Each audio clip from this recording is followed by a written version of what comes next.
ओम नमो भगवते वासुदेवाय। ओम नमो भगवते वासुदेवाय। ओम नमो भगवते वासुदेवाय। हरे कृष्ण। आप सभी भक्तों का एक बार फिर से बहुत बहुत हार्दिक स्वागत श्रीमद् भागवतम क्लास में। चौथा स्कंद 25वां अध्याय राजा पुरंजन के गुणों का वर्णन। तो पिछली क्लास में हमने इस पूरे चैप्टर का एक सारांश दिया था कि टोटल कितने श्लोक हैं, किस श्लोक से किस श्लोक तक क्या भावार्थ निकल रहा है। तो उसी सिलसिले में प्रश्न पूछे गए हैं नारद जी से। और मैत्रेय ऋषि नारद जी से प्रश्न पूछते हैं कि शिवजी ने उपदेश दिया, राजकुमारों ने उन्हीं के अनुसार 10,000 साल तक तपस्या की, उसी स्तुति को गाया जो शिवजी ने कही। तो जो वैष्णवों ने आदेश दिया उसी को उन्होंने दोहराया और बड़ी श्रद्धा पूर्वक पूजा की। जब पूजा में श्रद्धा जुड़ जाती है तो उसका बड़ा भाव भारी हो जाए, उसे भाव ही कहते हैं एक्चुअली में। ये श्रद्धा बड़ी जरूरी है। तो श्रद्धा पूर्वक स्तुति करके शिवजी ओझल हो गए। प्रचेताज स्तोत्र गाते रहे, तपस्या कर रहे थे। जब इस तरफ प्रचेताज तो इस तरफ उनके पिता महर्षि यानी कि प्राचीन महर्षित, वो सकाम कर्मों में लग गए थे। सकाम कर्म का अर्थ है पुण्यों की तलाश, पुण्य कर्म, या जिसे करने से कोई बदले में मिले। सकाम, काम के साथ, इच्छा के साथ, किसी इच्छा के साथ जो कार्य किए जाते हैं वो सकाम हो जाते हैं। मतलब करने के बाद कोई इच्छा जुड़ी रहती है। आपने किसी के लिए कुछ बनाया तो बदले में कुछ पैसा चाहिए, तो ये सकाम कर्म है। साथ में कुछ चाहिए, बदले में वाहवाही चाहिए, कुछ भी चाहिए, सकाम कर्म। उसी समय नारद जी उधर पहुंच गए। तो देखो, दोनों पूरे परिवार पर वैष्णव कृपा हो रही है। उधर प्रचेतास के पास शिवजी पहुंच गए, इधर प्राचीन महर्षित के पास नारद जी पहुंच गए हैं। तो ये जो कृष्ण के पार्षद हैं, ये जहां पहुंचेंगे वहां कृष्ण का प्रचार करेंगे। जहां पहुंचेंगे, ऐसा नहीं है कि बदले में ये चाहते हैं कि इनको कोई तारीफ करे, ना ना। इनका काम है कृष्ण का प्रचार करना। हर जगह पहुंच जाएंगे। और व्यासदेव जी लिख रहे हैं, परम संत नारद, गुरुदेव हैं इनके भाई, और आध्यात्मिक जीवन का उपदेश देने लगे थे। और सीधा जाते ही प्रश्न पूछा था कि क्या कर लोगे, कौन सी इच्छा पूरी करना चाहते हो। राजा से डायरेक्ट प्रश्न पूछा। और राजा भी कितना जबरदस्त राजा है, वो तुरंत हाथ जोड़ के कहता है कि मेरी बुद्धि उलझी हुई है, सॉरी, आप बताइए ना क्या करना चाहिए। कमाल है। कैसे मैं इन सकाम कर्मों के बंधन से छूट सकता हूं, बताइए। नरोत्तम दास ठाकुर को हमने इसमें पढ़ा था। नरोत्तम दास ठाकुर ने लिखा था, सत्संग छाड़ू कौनो असते विलास, तो ही कारण लागिले करम बंद फांस। क्योंकि मैंने सत्संग छोड़ दिया है। सत्संग छाड़ी, जैसे कोई व्यक्ति वैष्णवों का संग छोड़ता है और असक्त असत्य विलास करता है, असत लोगों के साथ विलास करता है, वहीं कर्म बंद फांस लग जाती है उसके अंदर। इस पे हमने पिछली क्लास में चर्चा की थी। तो हम अभी इसको आगे पढ़ेंगे। यहां तक हमने पिछली क्लास में करा था। आज हम उसी से आगे, नारद जी भी और डिटेल में बताने वाले हैं, प्रश्न पूछने वाले हैं।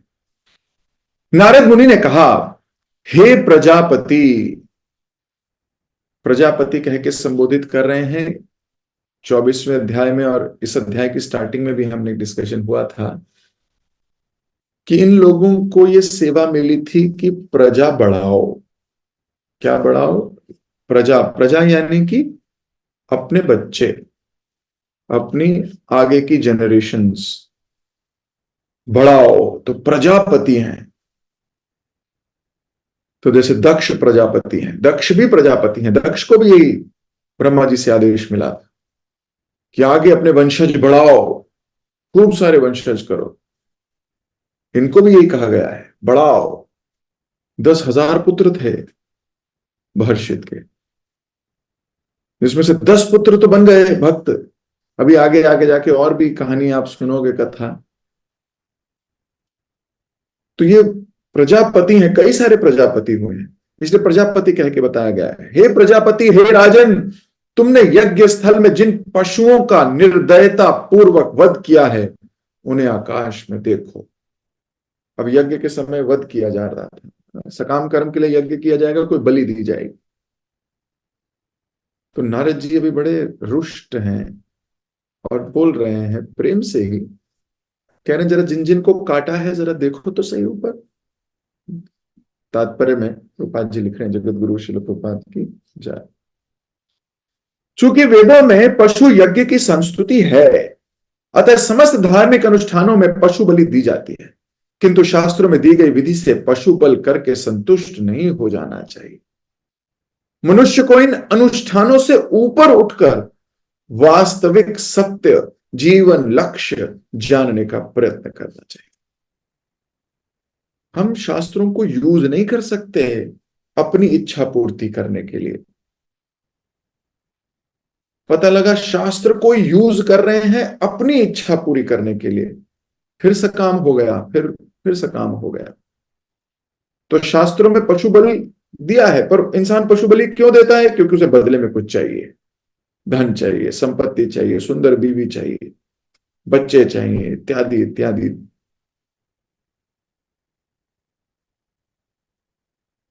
नारद मुनि ने राजा को जीवन का असली लक्ष्य का उपदेश देकर उसके हृदय में वैराग्य की भावना जगानी चाहिए। ये भक्त का लक्षण है। वो चाहता है कि वैराग्य जागे। अब ऐसा वो टेस्ट हर एक के साथ करता है, हर एक को जाके वैराग्य की आप अभी भक्ति में लगिए, भौतिक चीजों को छोड़िए, भक्ति में लगिए। कई बार लोग लग भी जाते हैं,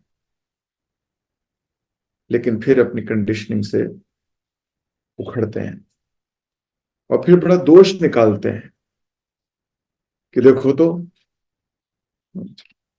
हमने अपना समय माला में लगा दिया। तो वैराग्य की भावना तब भी जगाते रहो, ये बड़ा इंपॉर्टेंट है। प्रचारक का काम है, उसे डरना नहीं है इन सब चीजों से।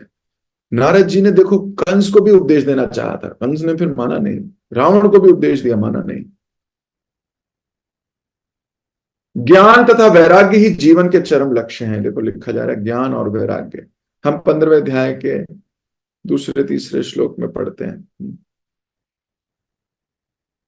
वैराग्य की तलवार से ये जो उल्टा वृक्ष है उसे काट दीजिए, ऐसा बोल रहे हैं भगवान, बोलते हैं इसको।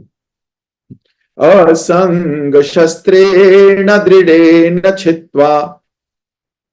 असंग, असंग मतलब वैराग्य, संग ना हो तो वैराग्य मतलब दूर होना, तो असंग मतलब दूर होना।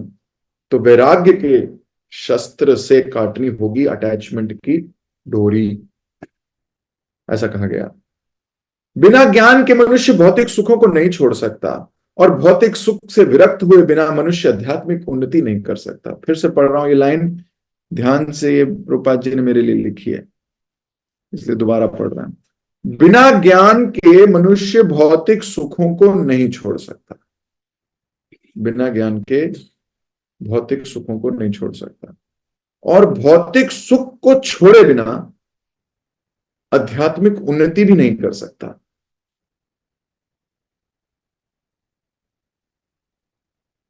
कर्मी प्राय इंद्रिय तृप्ति में लगे रहते हैं और इसके लिए अनेक सारे पाप कर्म कर सकते हैं, पशुवत तो ऐसे पाप कर्मों में से एक है। फलतः नारद मुनि ने अपनी योग शक्ति से राजा प्राचीन महर्षित को वो सारे मरे पशु दिखाए जिसने राजा ने वध किया था।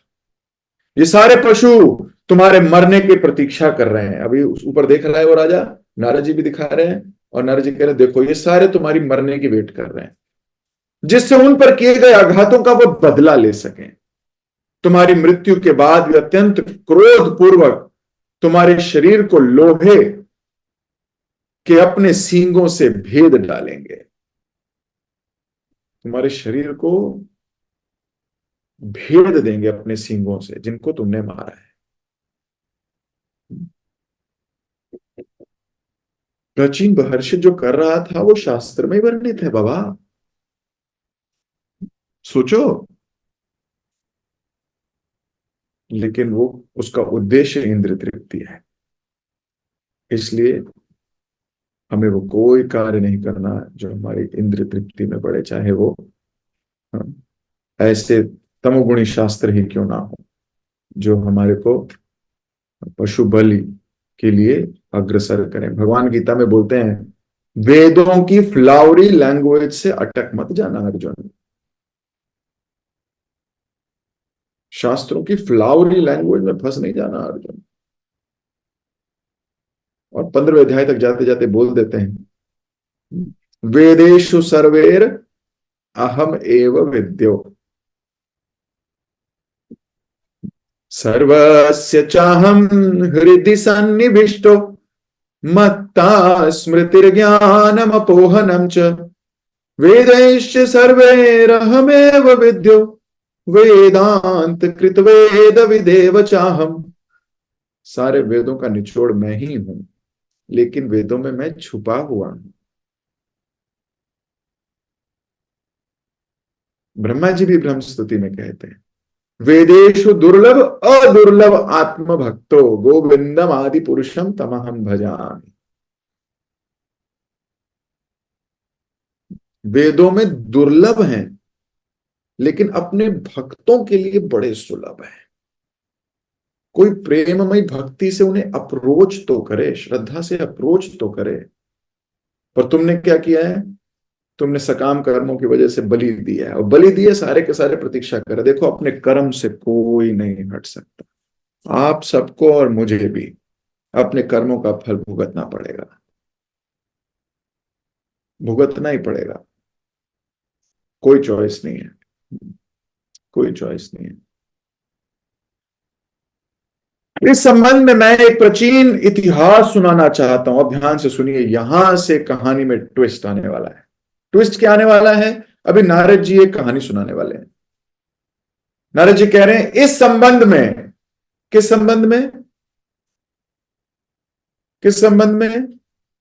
राजा कर्मकांडी हो गया है, सकाम कर्मी हो गया है। इस संबंध में मैं एक इतिहास सुनाना चाहता हूं जो पुरंजन नामक राजा के चरित्र से संबंधित है। इसे ध्यान पूर्वक सुनो। तात्पर्य में प्रभुपाद जी कह रहे हैं नारद मुनि एक दूसरे प्रसंग की ओर मुड़ गए। यह था राजा पुरंजन का इतिहास। यह राजा प्राचीन महर्षित का इतिहास है जिसे भिन्न ढंग से कहा गया है। दूसरे शब्दों में यह रूपक या अन्योक्ति है। पुरंजन शब्द का अर्थ है जो देह का भोग करता हो। इसी स्पष्ट व्याख्या अगले कुछ अध्यायों में मिल जाएगी। क्योंकि भौतिक कर्मों में रत व्यक्ति भौतिक कार्यों से संबंध कहानियां सुनना चाहता है, अतः नारद ने राजा पुरंजन का चरित्र सुनाना प्रारंभ कर दिया, जो एक तरीके से प्राचीन महर्षित का ही इतिहास था। नारद मुनि ने प्रत्यक्ष रूप से यज्ञों की भर्त्सना नहीं की जिसपे पशु बलि दी जाती थी, किंतु भगवान बुद्ध ने प्रत्यक्ष रूप से ऐसा किया। तो नारद मुनि ने प्रत्यक्ष रूप से भर्त्सना नहीं की, लेकिन की। कई चीजें इनडायरेक्टली की जाती है ना, इनडायरेक्टली। बुद्धिमान पकड़ ले, बुद्धिमान जीव उसको समझ ले, उसको पकड़ ले। जैसे हम क्लासेस क्यों करते हैं, हम क्यों शास्त्र पढ़ते हैं? ताकि जब हमारे जीवन में कभी कोई परिस्थिति आए हम उसे पकड़ लें, बुद्धिमान जीव उसे पकड़ ले। तो अभी पुरंजन की कहानी सुना रहे हैं प्राचीन महर्षित को, ताकि प्राचीन महर्षित इसे पकड़ ले। और इनडायरेक्टली क्या कह रहे हैं, तुमने देखो पशुओं की कितनी बलि दी है, पशुओं की बलि कहाँ दी है, यज्ञों में। तो प्रॉब्लम किसकी है, पशु बलि की है यज्ञ की? इनडायरेक्टली यज्ञ नहीं करने चाहिए थे तुमको। वो बताना चाह रहे हैं ये काम क्यों किया तुमने। इनडायरेक्टली भर्त्सना की जा रही है। लेकिन जब भगवान कृष्ण बुद्ध के रूप में आए तो भगवान बुद्ध ने अहिंसा परम धर्म कहा, पशु बलि के अगेंस्ट खड़े हो गए, जिसका लाभ वहां के बहुत से लोगों को मिला। लेकिन अब हम देखते हैं कि भगवान बुद्ध के अनुयायी भी, भले ही वो अहिंसा परम धर्म कहते हैं, लेकिन फिर भी मांस मच्छी इत्यादि का सेवन करते हैं। जो टॉप नॉच डिवोटीज हैं वो नहीं करते अभी भी, लेकिन सो कॉल्ड फॉलोअर्स को मैंने देखा है कईयों को, they still eat, which is not a great idea, not a great idea. तो यहां पर इनडायरेक्टली भर्त्सना की गई है। श्री जयदेव गोस्वामी ने कहा है, नंद सी यज्ञ विदेर श्रुति जातम। श्रुति जातम शब्द बताता है कि वेदों में पशु यज्ञ की संस्तुति है, किंतु भगवान बुद्ध ने पशु यज्ञ बंद कराने के लिए वैदिक प्रमाण का विरोध किया।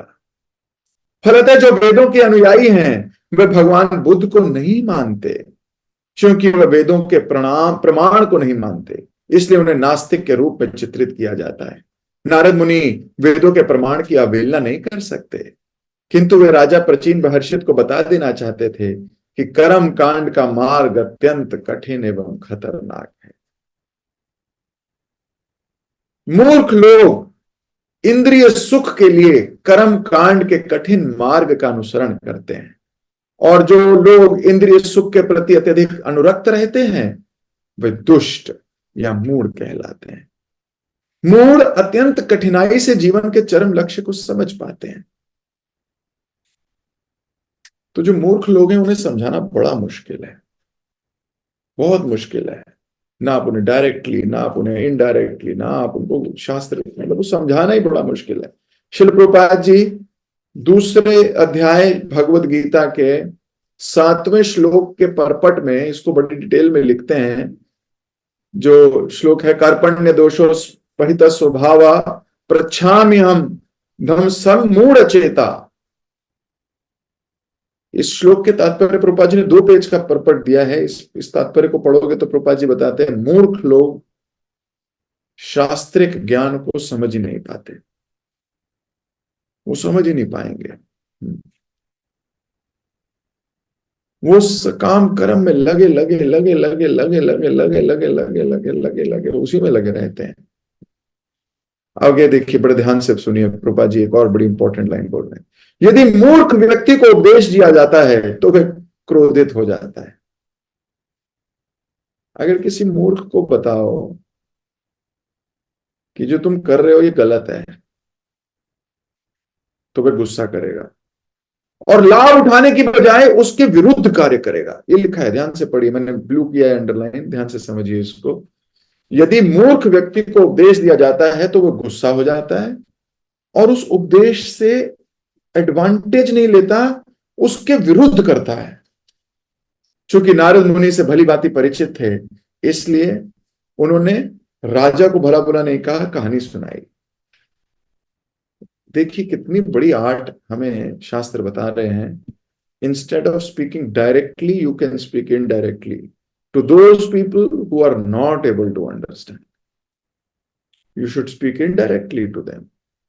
उनको कहानी के माध्यम से, कौन सी कहानी है? पुरंजन की। Puranjan does not even exist.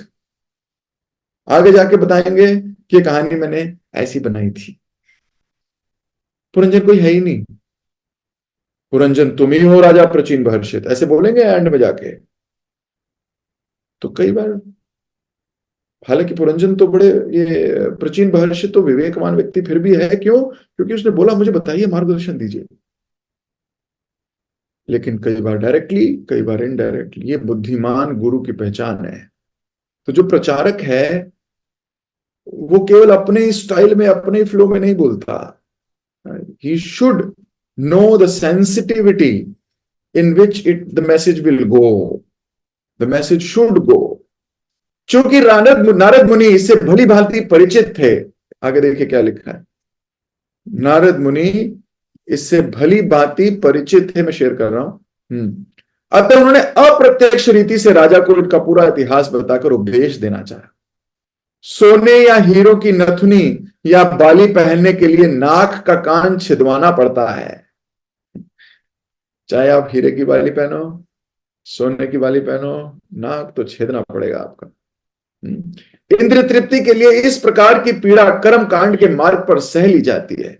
यदि कोई भविष्य में सुख चाहता है तो उसे इस जीवन में धन संचित करने के लिए अधिक परिश्रम करना ही होगा। यही कर्म कांड है। जो इस मार्ग के प्रति अनुरक्त है उन्हें खतरे तो सहने ही पड़ते हैं। नारद मुनि राजा प्राचीन महर्षि को दिखा देना चाहते थे कि सकाम कर्म में लगे रहने के लिए कितने महान कष्ट सहने पड़ते हैं।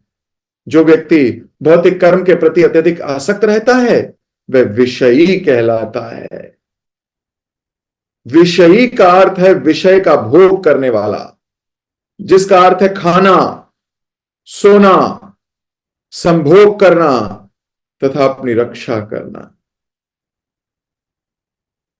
तो आहार, निद्रा, भय और मैथुन,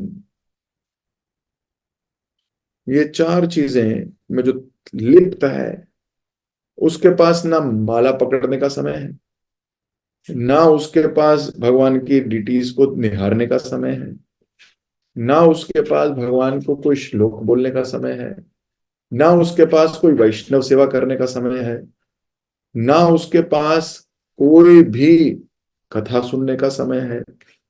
उसके पास कुछ है ही नहीं।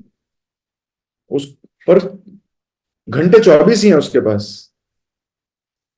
उन 24 घंटों को क्या करता है, यहां क्या लिखा जा रहा है, इन्हीं चार चीजों में लगाता है। उसे क्या बोला जाएगा, विषयी। नारद मुनि राजा पुरंजन की कथा के माध्यम से बताना चाह रहे थे कि खाना, सोना, संभोग करना तथा अपनी रक्षा करना, ये सारे काम अत्यंत कष्टप्रद एवं खतरनाक है। देखो, ये चारों काम भी आप अच्छे से करना चाहते हो तो बहुत मेहनत करनी पड़ेगी। You have to work very hard, very hard. खाना इकट्ठा करना कोई आसान काम है आज की डेट में। आप लोगों से पूछे, लोग रिक्शा चला रहे हैं, लोग सब्जियां बेच रहे हैं, लोग अपने कंपनी के सीईओ ही बने हों, प्रिंसिपल्स हों, डायरेक्टर्स हों, चाहे छोटे से छोटा भौतिक दृष्टि से काम करो या बड़े से बड़ा, सब मेहनत कर रहे हैं। ऐसा कोई व्यक्ति नहीं है जो इंद्र तृप्ति के लिए मेहनत नहीं कर रहा। सबको मेहनत करनी पड़ती है। सबको खाना लेने के लिए मेहनत, दारू की बोतल खरीदने के लिए मेहनत, ऐसे नहीं मिल जाएगी आराम से, उसके लिए भी उसे बहुत मेहनत करनी पड़ती है। सोने के लिए इतनी मेहनत करनी पड़ती है। सोने के लिए आप चाहे डिवाइडर पे लोग जो सो रहे हैं उनकी बात देख लीजिए, उनको भी कहीं जाके कंबल ढूंढना पड़ेगा, कोई मांगना पड़ेगा, कुछ कुछ उनके लिए ज्यादा मेहनत, उनको भी मेहनत करनी पड़ेगी। मांगना क्या आसान काम है? हर चीज के लिए मेहनत है इस संसार में। हर चीज के लिए मेहनत है इस संसार में। तो ये सब बड़ा कष्टप्रद है।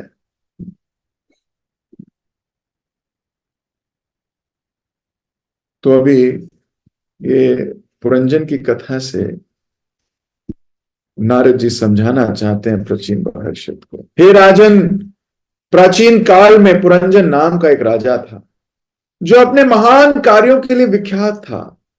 उसका एक मित्र था जिसका नाम अज्ञात था। अज्ञात के कार्यों को कोई नहीं समझ सकता था। राजा पुरंजन अपने रहने के लिए उपयुक्त स्थान खोजने लगा और इस तरह वह सारा संसार घुमाया। फिर भी कड़ी दौड़ धूप के बाद भी उसे अपनी इच्छा के अनुसार कोई स्थान नहीं मिला। अंत में वह खिन्न और निराश हो गया। तो ढूंढने लगा कि मेरे लिए कौन सा अच्छा एरिया होगा। गोल्फ लिंक में आऊं, क्रॉसिंग्स में जाऊं, इंदिरापुरम में जाऊं, नोएडा में जाऊं, मतलब कहाँ जाऊं, मैं कोई एरिया ढूंढता हूं। तो उसने सारे फ्लैट्स देख लिए, सारे अपार्टमेंट्स देखे, सब कुछ देखा, सारा संसार घुमाया, लेकिन अपनी इच्छा लायक कुछ है ही नहीं। वास्तव में देखा जाए तो अपनी इच्छा लायक इस संसार में आपको कुछ भी नहीं मिलेगा। आप अगर पत्नी ढूंढ रहे हो अपने लिए, तो भी आपको अपनी इच्छा अनुसार नहीं मिलने वाली। आप पति ढूंढ रहे हो अपने लिए, तो भी आपको अपने अनुसार पति नहीं मिलने वाला। उसके कुछ कुछ ना कुछ चीजें तो आपको कॉम्प्रोमाइज करना पड़ेगा। आप अगर कुछ अच्छा भोजन ढूंढ रहे हो, तो भी आपको कुछ ना कुछ कॉम्प्रोमाइज करना पड़ेगा। आप पॉसिबल ही नहीं है कि आपको हर चीज आपके मतलब की मिल जाए। वो भी निराश हो गया, इतना सब जगह घुमाया हूं, कोई मिल ही नहीं रही है। तो तात्पर्य में प्रभुपाद जी ने, अब प्रभुपाद जी लिख रहे हैं अपने जीवन से रिलेट करते हुए, पुरंजन का भ्रमण ठीक वैसा ही था जैसा आज के हिप्पियों का है। तो आज के हिप्पी प्रभुपाद जी लिख रहे हैं, क्यों? क्योंकि प्रभुपाद उस जमाने में एक ग्रंथ लिख रहे थे, तो उस जमाने में हिप्पी है, हिप्पी हुआ करते थे। सामान्यतः ये हिप्पी उच्च कुल के तथा बड़े बाप की संतानें होते हैं। ऐसा नहीं है कि वे सदैव निर्धन हो रहे हों। वे किसी न किसी तरह अपने धनी माता पिता के आश्रय को त्याग कर सारे विश्व भर में घूमते रहते हैं। जैसे कि श्लोक में उल्लेख किया गया है, जीवात्मा प्रभु बनना चाहता है। प्रभु का अर्थ है स्वामी, किंतु वस्तुतः जीवात्मा स्वामी होता नहीं, वे तो ईश्वर का नित्य दास है। देखो बड़ी खूबसूरत बात है। हर व्यक्ति प्रभु बनना चाहता है, वो किसी न किसी पे शासन चलाना चाहता है। वो चाहता है, वही वो प्रभु है, he is the master of all. भगवान कदम कदम पर उसे समझाते रहते हैं, तू मास्टर नहीं बन सकता। ये मास्टर मेंटेलिटी ही थी जो हम भगवत धाम से यहां आ गए। वहां पर भी हम प्रभु बनना चाहते थे। भगवान कृष्ण ने बोला यहां तो नहीं चलेगी भाई, नीचे चले जाओ। वो नीचे आके प्रभु बनना चाहता है, वहां भी नहीं चलती उसकी, तो वहां से भी हटा दिया जाता है। वो जगह जगह जाके अपना प्रभुत्व जमाने का प्रयास करता है, लेकिन अंततः उसके सारे प्रयास विफल हो जाएंगे, क्योंकि जीवेरा स्वरूप हो नित्य कृष्ण दास। जब तक वो अपने को दास नहीं समझता, तब तक वो आगे नहीं बढ़ सकता। अगर मैं अपने गुरु महाराज का अच्छा शिष्य नहीं, अपने काउंसलर, अपने शिक्षा गुरु को मैंने अगर अच्छे से सर्व नहीं किया, I will never be able to attain anything. चाहे 50,000 लोग भी ज्वाइन कर जाएं, Krishna will not ask me about 50,000 devotees. Krishna will ask me, how is my relationship with my Guru? How is my relationship with Vaishnavas? Not only Guru, with Vaishnavas also.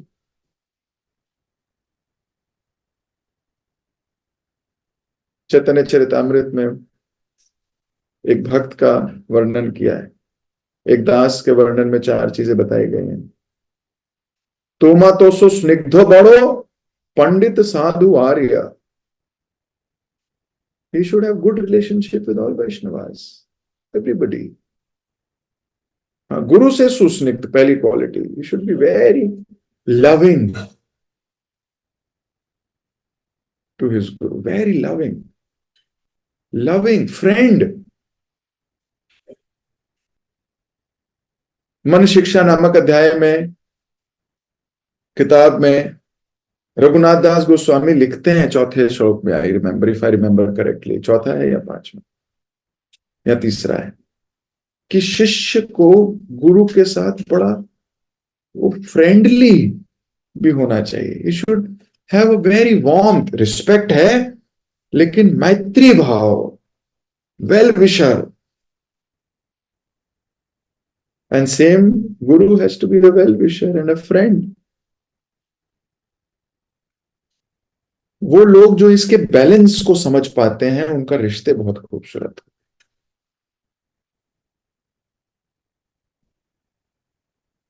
जब व्यक्ति समझ जाए मैं दास हूं, ये भी दास है, ये भी दास है, ये भी दास है, ये भी दास है, हम सब दास हैं, तो हम दासों का ग्रुप है। आप सोचो कितना मजा आएगा भगवान की सेवा करने में। हाँ, उन दासों में से कोई एक प्रमुख दास है, is the head servant, but we all are servants, we all wants to serve. इसलिए प्रभुपाद जी ने हमेशा अपने प्रवचनों में, अपने जीवन में, हम पता नहीं उसको कब धारण कर पाएंगे, लेकिन बताया he always consider himself to be servant. जब आप सोचिए भाव कितने सुंदर हैं। जब प्रभुपाद जी अमेरिका जा रहे थे तो 40 रुपए अपने गुरु भाई के पास गए, 40 रुपए लेके, कोट वोट पहना हुआ है, बढ़िया एकदम, जाने को रेडी एकदम। तो प्रभुपाद जी से उस मित्र ने पूछा, गुरु भाई ने पूछा, सो आप जा रहे हो, मैंने सुना है आप अमेरिका जा रहे हो। तो प्रभुपाद जी ने कहा, मैं अमेरिका जा रहा हूं? आपको किसने कहा? बोले मैंने सुना है आप अमेरिका जा रहे हो। बोले मैं नहीं जा रहा, भागवतम अमेरिका जा रही है, वो मुझे अपने साथ लेके जा रही है एज अ सर्वेंट। मतलब मैं सोचता था कि अगर मैं होता तो मैं क्या बोलता, मैं बोलता मैं जा रहा हूं अमेरिका और मैं साथ में भागवतम लेके जा रहा हूं, पढ़ लूंगा। हाँ, मतलब मैं अगर ऐसा सोचता, अगर मैं होता तो, कि मैं अभी जा रहा हूँ, मेरे लिए ये वाली किताब भी रख लेना, ये वाली किताब भी रख लूंगा, मैं भगवत गीता ले जाऊंगा, मैं ये ले जाऊंगा, मैं ये ले जाऊंगा, मैं ये सब ले जाऊंगा, मैं ये सब पढ़ूंगा वहां जाके, बड़ा मजा आएगा, पढ़ना मुझे अच्छा लगता है तो मेरे को मजा आएगा पढ़ने में। पर प्रभुपाद जी ने तो बिल्कुल उल्टा कर दिया। जब मैंने ये सुना तो मुझे बहुत तेज, बहुत दर्द हुआ, अपने अपने ऊपर बहुत नाराजगी हुई कि what kind of a devotee आया, मेरी मेरे अंदर ये भाव क्यों नहीं आया। तो अभी क्योंकि इम्प्योरिटी है, अभी अभी वो कॉन्शियसनेस वो नहीं है जैसे एक डिवोटी की होती है। सोचो, प्रभुपाद जी ने बोला मैं तो नहीं जा रहा अमेरिका, भागवतम अमेरिका जा रही है, मैं उनके साथ जा रहा हूं। और मैंने याद किया, जब मैं अमेरिका गया था मैंने बोला था मैं भागवतम लेके जा रहा हूं भाई, मैं पढ़ूंगा वहां जाके। बिल्कुल उल्टा। तो एकदम से करेक्शन मिली, ओ यस। तो क्या करेक्शन मिली कि आपको क्या सोचना चाहिए, क्यों सोचना चाहिए? पहले तो ये समझो कि भागवतम आपसे बड़ी है, तुम्हारी इतनी औकात हो गई कि तुम भागवतम लेके जा रहे हो। भागवतम, तुम अच्छा, मैं तो ये सोचता हूँ। अब फिर मेडिटेशन शुरू हुई, फिर चिंतन शुरू हुआ, फिर अपने इंट्रोस्पेक्शन शुरू हुआ। ये कृपा कहां से मिली? ये कृपा भागवतम ने नहीं दी, ये कृपा भक्त ने दी। तो भक्त कृपा देते हैं, तो भागवतम को देखने का नजरिया बदला। Oh it is a very, it is not a book. जब भगवान पत्थर बनना चाहते हैं तो वो गिरिराज बनते हैं, जब भगवान जल बनना चाहते हैं तो वो गंगा बनते हैं, जब भगवान शूकर बनना चाहते हैं तो वराह बनते हैं, जब भगवान किताब बनना चाहते हैं तो वो भागवतम बनते हैं।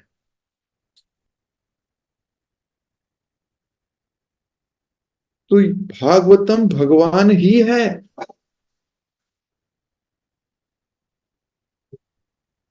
हम ये नहीं कह सकते हम भगवान को लेके जा रहे हैं।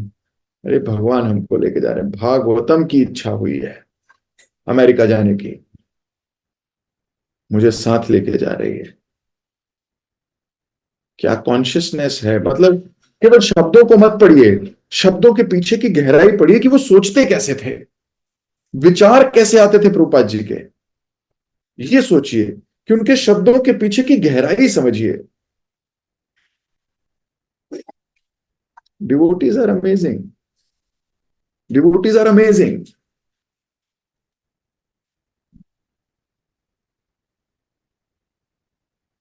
और यहां प्रभुपाद जी लिख रहे हैं कि हमें स्वामी नहीं, हमें दास बनना है। जो लोग स्वामी बनने की अभिलाषा रखते हैं तो सारी सृष्टि का उन्हें चक्कर लगाना पड़ता है। जीवन की 84 लाख योनियां हैं और सृष्टि में अरबों खरबों लोग। जीवात्मा को इन समस्त योनियों और विभिन्न लोकों में भटकता रहता है, वह राजा पुरंजन के समान है। अपने लिए अनुकूल स्थान की खोज करने के लिए पूरा ब्रह्मांड भ्रमण कर रहा है।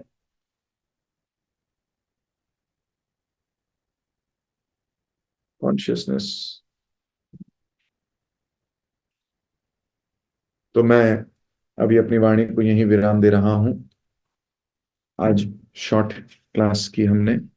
आज यहीं तक पढ़ेंगे, कल इसके आगे चर्चा करेंगे। पुरंजन की कथा हम सब जब सुनेंगे हमें अपनी जैसी लगेगी। इसलिए इंट्रोस्पेक्ट करना है, ऐसा सोचना है कि शास्त्र डायरेक्टली या इनडायरेक्टली मुझे सुना रहे हैं। मैंने एक लेक्चर में सुना था, वो कह रहे थे जब शास्त्र पढ़ो तो हर पैराग्राफ से पहले लिखो dear mister Govind Mohan Das, this paragraph is for you, और फिर पढ़ो dear mister Abani Prasad, this paragraph is for you. अब पढ़ो। और जब लेक्चर सुनो तो भी यही सुनो। सुनो, शुरू होने से पहले ही भगवान से प्रार्थना करके सुनो, आज लेक्चर के माध्यम से मुझे कोई शिक्षा मिलने वाली है। हे भगवान, आज जो मेरे लिए जरूरी है आप मुझे वो सुनाइए, जो मेरे सुधरने के लिए जरूरी है आप आज मुझे वो बताइए। ऐसे प्रार्थना करके लेक्चर सुनना चाहिए। तो जब मैंने ये सुना एक सीनियर भक्त से, तो मुझे बड़ा एकदम से सेटिस्फेक्शन सा हुआ कि मेरे को सुनते वक्त ऐसा भाव रखना चाहिए। तो मैं अभी यही वाणी को दे रहा हूं विराम। आप सबसे मुलाकात होगी अब अगली बार। जगत गुरु शिल प्रभुपाद की जय, ग्रंथराज श्रीमद् भागवतम की जय। हरे कृष्ण।